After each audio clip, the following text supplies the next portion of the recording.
Du néant nous sortons, sans mémoire, sans péché, sans rancune, pur comme un linceul.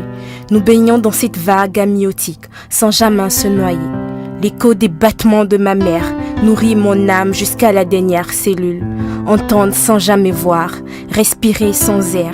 Le confort de son utérus berçait mes heures de solitude. L'amplitude de chacune de ses contractions me portait, le torrent se corsait, les vagues étaient déchaînées.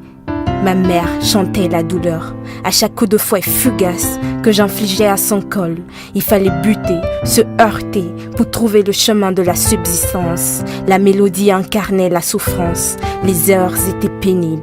L'orage chaud mouillait les cuisses de ma mère. L'ardeur de mon âme se saisissait d'elle, car il fallait me donner la vie, même si c'était au prix de la sienne. Elle se déchaîna, garnie de sa fureur. Elle était telle une lionne. Il fallait dompter la douleur sans jamais se lasser.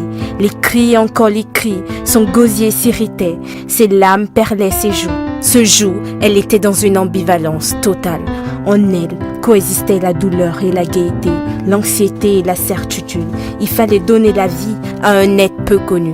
Il fallait risquer la sienne. Il fallait me donner l'exemple. Il fallait que je sache que la bravoure s'apprend à la naissance, que chaque poussée effectuée me menait vers la sortie, à la conquête d'un air frais, à la conquête d'une chaleur humaine. Le calme s'installa. Mes pleurs suscitaient sa joie. Perplexe, je l'étais. Au contact de sa peau douce d'ébène, l'extase, l'amour, la peur, l'envie, mes sens s'étaient ébranlés. La boîte d'émotions était ouverte, car c'était ma mère.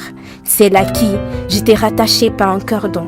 Celle pour qui ma mémoire s'illuminera à chaque regard sur mon nombril. Mère, ma naissance reste ma plus belle leçon de vie. Il faut juste que je m'en souvienne.